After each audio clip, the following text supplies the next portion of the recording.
공간을 준비하면서 이 공간 안에 담은 여러 가지 메시지들이 있습니다. 여러분이 그냥 교회 오셔서 교회 이쁘죠? 근데 오늘 처음 오신 분들은 괜찮죠? 지난주에 오신 분들은 봤지만 굉장히 이쁘게 최선을 다해서 아름다운 성전을 만들려고 준비했지만 사실은 그 안에 여러 가지 메시지들을 좀 담으려고 노력을 했습니다. 어떤 메시지들이 담겨 있는지를 우리 함께 좀 보면서 함께 말씀 나누려고 하거든요. 불을 다 꺼주세요. 다 꺼주세요. 자, 제일 먼저 우리가 봐야 될 메시지가 하나 있습니다. 저쪽 뒤쪽을 보시면 저기가 등이 두 개가 있죠.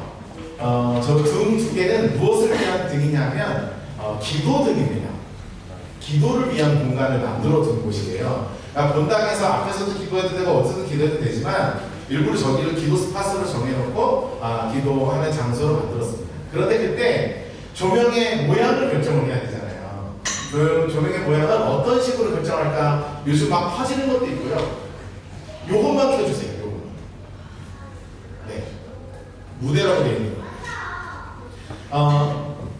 여러 모양이 있습니다. 위아래로 비치는 모양도 있고 퍼지는 것도 있고 동그란 것도 있고. 그런데 저희가 결정을 할 때 뭐를 결정했냐면 위로 올라가는 형태를 결정했어요. 빛이 위로 올라갔으면 좋겠다. 그런데 빛이 그냥 위로 올라가는 것뿐만이 아니라 양 옆에 이렇게 달렸으면 좋겠다. 그래서 달아놓고 나서 우리가 저 스팟을 뭐라고 이야기하기로 했냐면 요한계시록 말씀을 중심으로 이야기하기로 했습니다. 요한계시록 말씀 보여주시면 요한계시록 8장 3절과 4절 말씀을 보면 이런 말씀이 있죠. 같이 한번 읽어볼까요? 시작. 또 다른 천사가 와서 제단 곁에 서서 금향로를 가지고 많은 향을 받았으니 이는 모든 성도의 기도와 합하여 보좌와 금제단에 드리고자 합니다. 향연이 성도의 기도와 함께 천사의 손으로부터 하나님 앞으로 올라가는지라. 여기가 어떤 스팟이냐면 천사의 날개 스팟입니다. 그냥 이렇게 두 개를 해놓은 게 아니고요. 저 대칭을 맞게 해놓으면서 빛이 위로 올라가게 하면서 천사의 날개 형태로 저희가 만들어주는 거예요. 왜냐하면 저기서 드리는 우리의 기도가 오늘 아침에도 저 와서 여기서부터 기도하면서 오늘 주일사역을 시작하고 준비하거든요. 여기서 그냥 음악은요, 여러분 마음껏 핸드폰 트셔도 되고요. 저희 로비에 음악 틀어놓은 거 있으니까 틀어줘도 되고요. 저는 음악 없이 기도하는 걸 좋아합니다. 왜냐하면 저 찬양하고 싶어가지고 막 찬양하고 기도하고요. 마음껏 기도가 이것은 울려 퍼지는 공간이어야 하는데 오늘 계시록에서 말씀하신 것처럼 우리의 기도는 그냥 떨어지는 기도가 아니라 계시록 말씀에서 하시는 그대로 우리의 기도가 성도의 기도와 함께 천사의 손으로부터 하나님 앞에 올라가는 거거든요. 그래서 예수님께서 금제단에 계시는 예수님께서 우리의 기도를 받으시고 하나님의 때와 하나님의 방법에 하나님의 역사하심을 우리 가운데 기도의 응답을 반드시 해주신 터인데 그 기도가 쌓이는 곳이 바로 이 교회였으면 참 좋겠거든요. 그래서 이 공간을 준비할 때 가장 신경 썼던 공간 중에 하나가 바로 저 천사의 날개 스팟입니다. 그럼 어떻게 하느냐? 제가 비밀번호가 예전 공간에 하고 동일하거든요. 그래서 이 기존에 알고 계신 분들은 누르고 들어오시면 되지만 없으신 분들을 위해서 제가 이번 주 중에 다 개별적으로 연락을 다 드릴 거예요. 그러면 여러분들 마음껏 오셔서 기도하시고 마음껏 오셔서 이곳에서 주는 게 마음껏 올리세요. 물론 기도는 교회에서 해야 되는 것만 아닙니다. 왜냐하면 기도는 내가 살아가는 삶의 터전 어디에서든 기도할 수 있기 때문에 그렇죠. 그냥 식탁에서 기도도 되고요. 출퇴근하는 길에 운전하면서 기도도 되고요. 저는 운동하면서 기도하는 거 좋아하거든요. 운동하면서 기도도 되고요. 그런데 특별히 하나님의 은혜가 필요할 때가 있어요. 하나님의 은혜가 아니면 안 될 때가 있어요. 하나님께 간구하지 않으면 안 될 때가 있어요. 바로 그때가 언제냐? 바로 저곳에서 함께 기도해야 할 때인 것이죠. 여러분 꼭 기억하십시오. 천사의 날개를 통해서 우리가 기도할 때 하나님께서 우리의 기도를 정말 기쁘게 받으실 줄 믿습니다. 그래서 저기 뒤 공간을 계속 8장 말씀을 중심으로 기도하면서 준비한 공간이 바로 저 기도 스팟, 천사의 날개 스팟입니다. 또 하나 우리가 기억해야 되는 공간이 하나 있습니다. 큰 십자가를 켜주세요. 우리 교회가 딱 들어오면 십자가가 크게 두 개가 있습니다. 사실은 제가 지난번 성전 우리 전에 예배쳐서 준비할 때 아예 십자가 없는 공간으로 했었거든요. 하도 사람들이 십자가 없다고 그래가지고 내가 약간 그 마음에 내가 이번에 꼭 다음에 언젠가 성전 준비할 때 내가 십자가 대딱 큰거 놓나 이런 생각을 했는데 그러면서 어떻게 예배처서를 이제 갑자기 준비해야 될 때 어떤 십자가를 준비할까 고민하면서 두 개의 십자가를 하려고 마음을 먹었어요. 이 누워있는 큰 십자가입니다. 근데 왜 십자가가 누워있을까요? 이 공간은 이 십자가가 어떤 십자가냐면 따라할까요? 비아 돌로로사. 다시 한번 비아 돌로로사. 비아 돌로로사가 무슨 뜻이냐면 라틴어로 고난의 길이라는 뜻입니다. 고통의 길. 그게 예루살렘에 우리가 성지순례를 하면요, 비아 돌로로사라는 공간이 있어서 그곳에서 예수님이 십자가를 지고 올라가심을 생각하면서 기도하면서 올라가는 계단들이 있어요. 그 끝에는 예수님이 십자가에 달리신 돌고다가 있기 때문에 그래요. 그래서 이 누운 십자가는 무엇을 의미하냐면 우리 예수님의 골고다를 의미하는 것입니다. 마태복음 말씀을 보니까 이렇게 나와 있네요. 마가복음 말씀을 보니까 우리 같이 한번 우리 예수님의 달리심과 이것을 함께 읽어보도록 하죠. 시작. 예수께서 자색 옷을 입히고 가시관을 꺾어 씌우고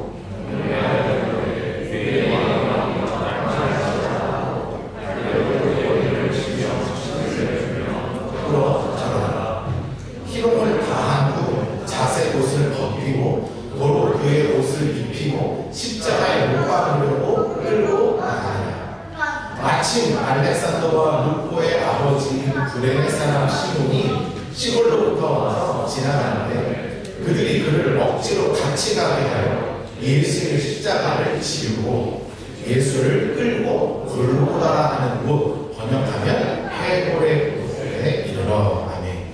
여러분, 그래서 교회라는 공간에는 우리가 스스로 하나님 앞에 온전한 교회로 서야 하고 또한 우리가 하나님 앞에 제대로 된 교회로 서야 하지만 정말 중요한 건 뭐냐면 교회 공간 곳곳이 예수님을 기억하는 공간이어야 하기 때문에 그렇습니다.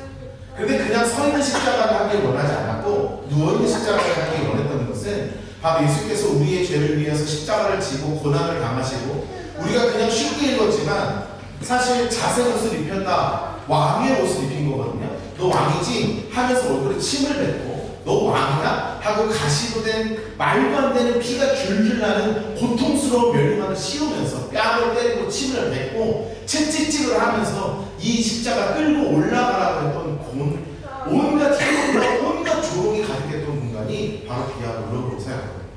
그런데 예수님께서 그렇게 십자가를 지셔야만 하는 이유가 있었습니다. 그것은 너무나 분명하게 이사야 말씀에 보면 이렇게 우리를 향해서 말씀하고 계시죠.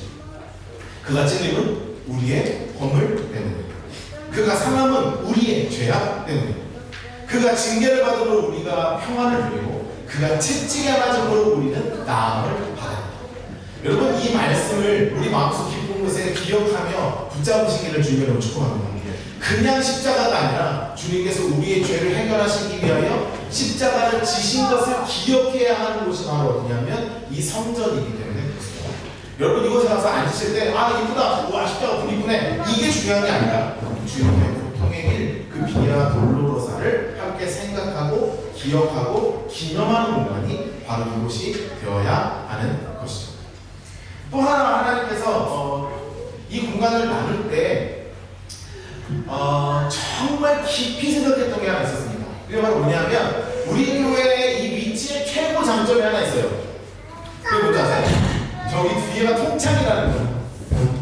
길에서 다 보여요. 길에서 다 보여요. 그래서 제가 블라인드 어제 했거든요. 너무 사람들이 제가 저녁에 설교 준비하는 거 너무 보면서 지나가가지고 부끄러워서 저기 이제 통창이 있다는 것을 알면서 이 공간을 기획할 때 정말 제일 많이 기도했던 게 뭐냐면 하나님, 저 통을 저 밖에 있는 창에서 사람들이 여기 술 마시고 많이 지나가요. 저녁이면 술 먹고 많이 돌아다녀요. 그리고 저녁이면 또 어떤 분들이 많냐면 산책하는 분들이 많아요. 왜냐면 저기 옆에 체육공원이 있어가지고 요쪽 사시는 분들이 여기를 통해서 또 체육공원을 향해서 막 운동을 하거든요. 그런데 여기 교회인네가 저에게는 중요하지 않았어요. 저에게 뭐가 중요했냐면 저기 십자가를 한번 꼭 보고 지나갔으면 좋겠다. 그래서 저희가 준비한 게 바로 이 작은 십자가예요. 작은 십자가예요. 이 십자가는 저희가 밤새 틀어놓고 있습니다. 그러면 지금 이렇게 보이지만 사실은 저녁에 지나가면서 이 교회를 볼 때 교회가 보이는 것이 아니라 이 십자가를 보러 저희가 기획하면서 이 십자가가 우리의 진짜 위로가 되기를 기도하면서 준비한 거예요. 왜냐하면 이 말씀 때문에 그렇습니다.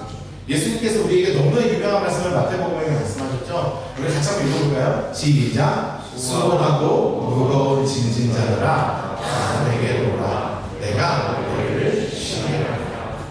아멘. 다시 한번 읽을까요? 시작. 수고하고 무거운 짐진 자들아 다 내게로 오라. 내가 너희를 쉬게 하리라. 기독교 고전 중에 철력정이라는 고전이 있습니다. 철력정이라는 고전에 이 그리스도인이라고 하는 사람이 이 엄청나게 무거운 짐을 지고 믿음의 길을 걷기로 다짐을 하고 정말 그 무거운 걸 낑낑 지고 지팡이를 지고 가다가요 제일 먼저 만났던 곳이 어디였냐면 십자가였습니다. 그런데 그 십자가에 딱 도착하자마자 어떤 일이 벌어졌는지 아세요? 갑자기 등에 있었던 모든 짐이 뒤에서 팍 벗어지고 벗겨지면서 어마어마한 잘명을 누리게 되었거든요. 여러분, 십자가가 주는 것은 우리에게 아까 예수님께서 우리를 위해 죄의 문제를 해결하시기 위해서 지으신 그 죄 문제 해결에 대한 분명한 메시지가 있지만 또한 주님께서 십자가를 우리에게 허락하신 이유는 이 말씀 그대로 수고하고 무거운 짐진 자들아 다 내게로 오라. 내가 너희를 쉬게 할 것이다 라고 말씀하시는 그 메시지 그것 자체가 우리에게 오신 이 십자가이기 때문에 그렇습니다. 여러분, 이곳에 와서 천사의 날개를 뒤로 하고 앞에 있는 십자가를 앞에 하면서 정말 주님께 내 모든 것을, 내 모든 무거운 짐을, 내 수고한 모든 것들을 다 하나님 앞에 내어놓고 이곳에서 마음껏 주님과 동행하며 주님과 마음껏 호흡하며 주님과 함께 동행하며 주님의 은혜를 마음껏 누리는 정말 은혜의 공간이 이곳이 되기를 주님으로 축복합니다. 그것을 위해서 이곳을 만들었거든요. 또 하나 우리가 그냥 지나친 스팟이 하나 있습니다. 그게 바로 뭐냐면 아직 이제 제작이 완료가 되지 않아가지고요. 불 다 켜주셔도 됩니다. 이제 어떤 공간이 하나하나 있는지 알게 되셨죠? 그런데 이제 앞으로 우리가 하나 보게 될 또 하나의 상징이 있습니다. 우리가 이제 공간을 이렇게 나눌 때 분당을 나누고 로비 공간을 나누고 저희 제방을 나눴잖아요. 근데 본당이 조금 더 컸으면 좋겠다 이런 생각도 지금도 여전히 있긴 있는데 뭐 아쉽지만 그러면서 공간에 이름을 지어야 되는데 예전에는 제 방을 뭘로 졌냐면 패스널 스터디로 졌거든요. 그러니까 목사가 공부하는 곳 이렇게 정했어요. 지금도 그거는 그대로 할 건데 여기 들어오는 이 본당의 이름을 전에 예배 초소에서는 뭐로 졌냐면 함께 거하는 방주 이렇게 졌어요.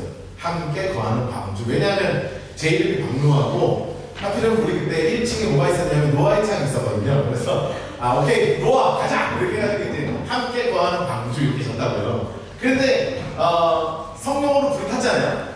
그래서 이제 새로운 초소를 준비할 때 어떤 곳을 저기에다가 붙일까 어떤 이름을 할까 너무 고민하는데 우리 간사님들이 저에게 기독교 상징이었으면 좋겠다라는 얘기를 하셔서 알파와 오메가가 어떻습니까? 이렇게 얘기를 하더라고요. 그게 되게 좋은 생각이었는데 알파와 오메가보다 제가 진짜 좋아하는 상징이 하나 있거든요. 그게 바로 뭐냐면 이겁니다. 이 그림은 어떤 그림이냐면 제가 로마에 성지순례를 갔을 때 로마에 가면 뭐가 있냐면 카타콤이라고 있습니다. 카타콤이 뭐냐면 로마 시대에 예수님을 너무나 믿고 싶은 사람들이 예수님을 정말 믿어야 되는데 도대체 박해를 너무 심하게 하니까 뭐 드러내놓고 내가 예수 믿는 사람이라고 이야기할 수가 없는 거예요. 그래서 들어가기 시작한 곳이 어디냐면 무덤으로 들어갑니다. 여러분, 그래서 무덤이 뭐냐면 카타콤이 무덤이라는 뜻이에요. 그러니까 우리 너무 이게 예쁜 데서 밝은 데서 예를 드렸잖아요. 로마 시대 그 사람들은 예수 믿는다는 게 드러나면 죽으니까 어디서 들었냐면 시체 옆에서 예배를 드리는 거예요. 그냥 딱 하면 그곳이 그냥 불이에요. 거기서 예배를 드리거든요. 근데 여기가 교회인 것이 드러나면 안 돼요. 원래 교회인 것에 그 상징이 있습니다. 그게 뭐냐면 십자가인데 십자가를 그리면 들켜서 죽는 거예요. 그래서 어떤 상징을 또 하나 세울까 고민하고 기도하다가 이들이 세운 그 상징이 바로 뭐냐면 바로 이 물고기입니다.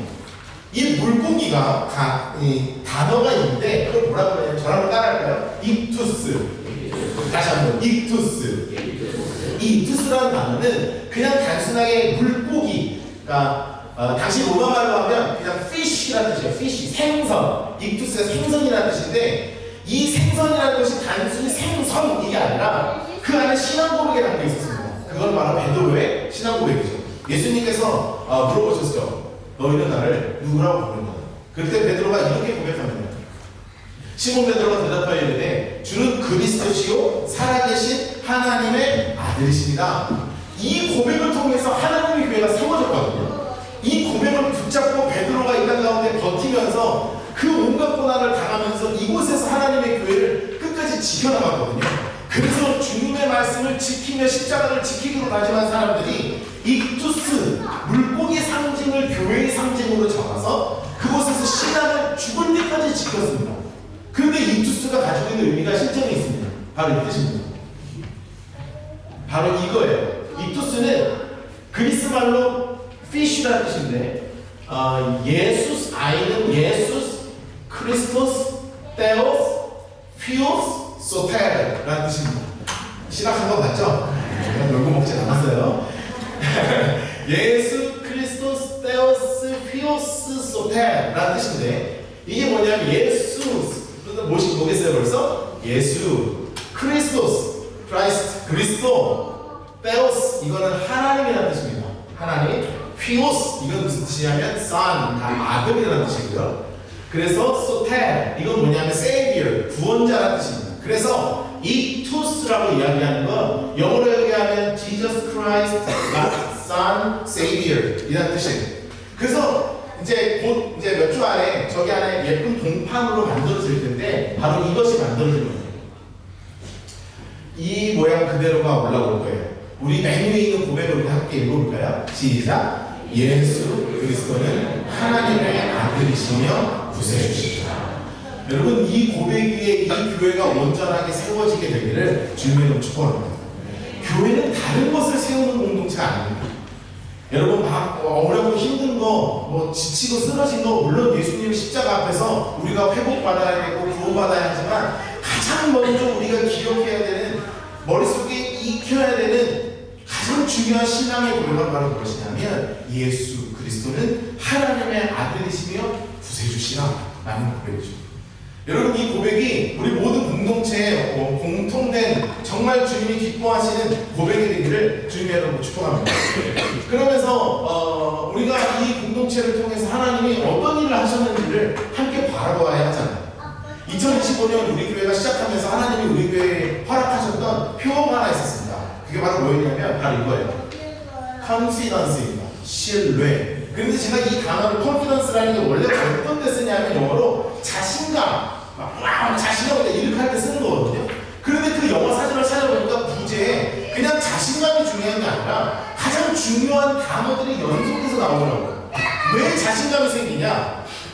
믿으니까, 확신하니까, 신뢰하니까, 담대하니까 바로 그분을 향한 신뢰가, 그분을 향한 자신감이, 그분을 향한 담대함이 우리 안에 드러나더라는 것입니다. 그래서 confidence라는 말을 우리가 이번 주제로 잡으면서 자신감이라는 것이 표어가 아니라 신뢰가 바로 2025년 우리 교회를 이끌어가는 표어였습니다. 근데 놀랍게도 12월 26일 날 너희 진짜 나 신뢰하니? 라고 물어보시는 사건이 벌어졌죠. 성경으로 불이 다 그랬습니다. 정말 당황스럽지 않을 수 없었습니다. 12시 34분에 첫 발화가 시작됐는데 저한테 1시 4분에 전화가 왔거든요. 점심 먹고 지금 들어가는 길이었어요. 너무 다행이었어요. 왜냐하면 경찰서에 조사받으러 갔는데요. 그 시간에 뭐 하셨습니까? 이걸 물어보더라고요. 그래서 저는 집에서 밥 먹고 있었는데요. 그러실까? 그래서 제가 범죄 혐의에서 복살았거든요. 이 아니면 굉장히 중요합니다. 근데 1시 4분에 전화가 왔는데요. 뭐라고 전화 왔냐면 학산 파출소 아무개 경장입니다. 이렇게 전화가 왔어요. 그래서 제가 속으로 아무리 그래도 라이트하우스 파워 담임 목사한테 파출소급으로 보이스피싱이면 어떡하냐? 검찰부, 검사관 뭐 이런 거 해야지 무슨 파출소 이제 끝 떨어지게 이랬는데 갑자기 처음 받은 게 뭐냐면 교회에 불이 났습니다. 그래서 제가요 농담인 줄 알고요. 말도 안 돼. 교회 저희가요? 하필이면 그때 저희가 특별 새벽기도 중간이어서 그 전날 저희 여기 초 키워 놨었는데 초에서 불이 한 번 났었거든요. 내가 초를 안 껐나? 뒤에 항상 히터 틀어놨었거든요. 히터를 안 꺼서 합선이 일어났나? 뭐가 불이 탔나? 막 온갖 상상을 하면서 아내랑 막 뛰어왔었거든요. 그렇게 불이 꺼지고 진화가 되고 처음에는 창 한쪽만 탄 것처럼 보였는데 나중에는 소방관들이 그거를 다 뜯고 창을 다 부수고 딱 도착하자마자 가장 먼저 들었던 게 뭐라고 보이냐면 저희 바로 앞에 건물이었는데요. 앞에 건물에서 발화가 시작됐는데 거기 2층에 연기가 가득했거든요. 제가 도착했을 때 소방관이 도끼를 들고 그 유리창을 동시에 부시기 시작해요. 한번 쫙 강화로 쏟아지는 걸 보는데요. 심장이 내려앉을 것 같은 거예요. 그런데 아니다 다를까 조금 있다가 우리 교회 천장을 다 집어 뜯기 시작하는데 와 여기가요 막 속이 어떻게 견딜 수가 없는 거예요. 그런데 그때부터 시작하여서 하나님이 일하기 시작하였죠. 아니 아까도 여기 교회에 오신 분들 중에 꽤 많은 분들이 너의 속도 모르고 맨날 하는 얘기가 뭔지 아세요? 불나길 잘했어요. 불나길 잘했죠. 잘했어요. 다 그래요. 근데 진짜 그래요. 불나길 잘했대. 근데 사실은 불난 게 잘 된 건 아니죠. 그런데 불난 이후에 하나님이 하신 것을 보면 아 하나님이 하고자 하시는 일들이 분명히 있었구나 라는 것을 우리가 보게 된 거죠. 사실 우리의 힘과 능력을 우리 교회가 원래 가지고 있었던 힘과 능력으로는 아예 불가능한 공간입니다. 저희가 사실은 옮기고 싶은 마음도 있었거든요. 그런데 옮길 수가 없어요. 왜냐하면 우리 교회는 그런 힘이 있는 교회가 아닙니다. 개척한 지 이제 4년 됐고요. 성도가 얼마나 보인다고요. 뭘 어떻게 옮겨요? 안 돼요. 그런데 불이 났는데요. 그 다음부터 하나님이 일하기 시작하시는데 감당할 수 없는 하나님이 나중에는 제가 속으로 하나님 좀 부담스러운데요. 이렇게 생각할 정도로 하나님 막 부어주시기 시작하시고 물질을 채우시기 시작하시고 사람을 만나게 하시고 아이들을 손산하게 하시고 수없는 사람들이 들어오게 하시고 특별히 남자 성도들이 막 정신 차려서 막 교회를 위해서 막 일하게 하시고 막 온갖 일들이 교회 멀어지기 시작하는데요. 아 너무나 감사한 것들이 많더라고요. 그러면서 하나님이 저에게 주셨던 마음이 있었어요. 그게 바로 뭐였냐면 내가 너희를 구름기둥과 불기둥으로 인도하고 있는 것이 아니냐라는 마음이었습니다. 출애굽기 13장 말씀을 보면 이렇게 되어 있습니다. 여호와께서 그들 앞에 가시며 낮에는 구름기둥으로 그들을 인도하시고 밤에는 불기둥을 그들에게 비추사 낮이나 밤이나 진행하게 하시니 낮에는 구름기둥 밤에는 불기둥이 백성 안에서 떠나지 아니하리라. 여러분 제가 이 말씀을 왜 오늘 본문 말씀을 읽게 되었냐면 사실 다른 뜻이 있었던 게 아니었습니다. 하필이면 왜 성막 위에 이 위치가 되게 중요하거든요. 구름기둥과 불기둥을 어디 위에 세우셨냐면 그 다음 말씀 보여주세요. 출애굽기 40장 말씀을 보면 낮에는 여호와의 구름이 성막 위에 있고 밤에는 불이 그 구름 가운데 있음을 이스라엘 온 족속이 그 모든 행진하시는 길에서 그들의 눈으로 보았더라 이렇게 되어 있거든요. 어디에 구름기둥과 불기둥이 올라오게 하셨냐면 성막 바로 위에 올라오게 하셨습니다. 제가 이 말씀 묵상하는데 무슨 생각이 들었냐면 하나님 아니 그것도 좋은데 각자 위에 구름기둥과 불기둥이 있으면 안 돼요? 아니 몇십만이 가면 하나님 못할 건 아니잖아요. 그렇죠? 박노아 머리 위에 구름기둥과 불기둥으로 그리고 우리 사랑하는 한상성도 머리 위에 구름기둥과 불기둥으로 우리 가사님들 머리 위에 구름기둥과 불기둥으로 우리 사랑하는 성도님들 우리 사랑하는 가사님들 머리 위에 구름기둥과 불기둥을 세우시면 안 돼요 하나님? 그런데 이 말씀을 묵상하면 묵상할수록 하나님이 저에게 하시는 말씀이 뭐냐면 내가 일하는 것을 교회를 통해서 보여줄 것이다 라는 말이었어요. 우리 삶에 때로는 갑갑한 일들이 진짜 많아요. 현실의 벽이 진짜 있습니다. 우리 교회 도저히 감당할 수 없는 현실의 벽 앞에 부딪혔습니다. 그런데 하나님이 우리에게 보여주신 것이 있는데 그게 바로 뭐냐면 구름기둥과 불기둥으로 너희를 인도하는 그 인도하심을 보라는 것이었어요. 왜요? 교회를 통해서 교회라는 공동체를 통해 하나님이 보여주시고 그것을 바라보고 있는 각자의 삶에서 내가 교회를 통해서 일하고 있는 것을 보면 너희의 삶에 내가 앞으로 어떻게 일할 것인 것을 확신하며 그것을 신뢰하며 하나님을 신뢰하며 같이 나아가자는 메시지를 우리에게 허락하신 게 아니에요. 이 공간이 그냥 세워진 공간이 아니라요. 제가 대충 산출해봤는데 4천에서 5천 명 정도가 함께하는 공간인 거예요. 여러분 그냥 우리가 그냥 세워진 공간이 아니고요. 4천 명에서 5천 명이 함께 세우는 공간입니다. 전국 각지에서. 특히 증강교회라는 교회에서는 한 2천 명 넘는 교인들이 특별 헌금을 해서 우리 교회를 헌신했고 좀 이따가 나오지만 참 좋은 우리 교회라는 교회에서도 한 100여 명 넘는 성도들이 온 마음을 다해줘. 라이트하우스 공동체가 한 2,000명 넘습니다. 라이트하우스 각 교회들마다 이 불이 난 순간 우리 교회를 위해서 진짜 가난하고 정말 몇 명 모이지 않는 교회 가지고 있는 모든 거 다 털어서 우리 교회 보내줬어요. 나 사실 라이트하우스 교회 목사님들한테 미안했어요. 우리 교회 이렇게 됐다고 이야기해서. 우리보다 훨씬 작은 교회가 모든 재산 다 털어서 보냈습니다. 그뿐만 아니라 온갖 각지에서 우리 교회 소식을 듣고요. 또한 우리 사랑하는 성도님들도 형편 어려운 거 제가 너무나 잘 알거든요. 한 성도님은 정말 이 헌금을 보내면서 저한테 울더라고요. 내가 이것밖에 못 드려서 죄송하다. 제가 그거 받고 그날 얼마나 울었는지 아십니까? 정말 하나님이 일하시면서 수천 명이 이 공간을 위해서 이 교회를 세우기 위해서 함께 일하셨거든요. 이것을 통해서 무엇을 보여주고자 하셨어요? 구름 기둥과 불 기둥으로 너희를 인도하고 있음을 보라. 우리 라이트하우스 포항에 오늘도 처음 오신 성도님들 준비해놓고 진심으로 환영합니다. 그리고 이 새로운 공간에 오셔서 함께 예배드리기 시작한 모든 성도님들 준비로 환영합니다. 하나님이 이 공동체를 왜 세우셨는지를 이제 좀 아셨으면 좋겠어요. 이곳에서 함께 신앙생활을 하게 될 때 하나님이 여러분을 인도하심을 보게 될 것입니다. 반드시 그렇게 일하실 것입니다. 때로는 내가 원하는 방법대로는 안 될 가능성이 높습니다. 왜냐하면 내가 원하는 방법은 잘못될 가능성이 높거든요. 하나님의 방법과 하나님의 때와 하나님의 계획 가운데 여러분들을 구름 기둥과 불 기둥으로 인도하심을 보게 될 것입니다. 오늘 이 4주년 예배 때 제가 선포하고자 하는 메시지는 바로 이것입니다. 따라합시다. 인도하심을 보라. 다시 한번 인도하심을 보라. 여러분의 삶에서 인도하시는 하나님을 진짜 믿음으로 붙잡고 믿음으로 승리하는 우리 모두가 되기를 주님의 이름으로 축복합니다. 왜냐하면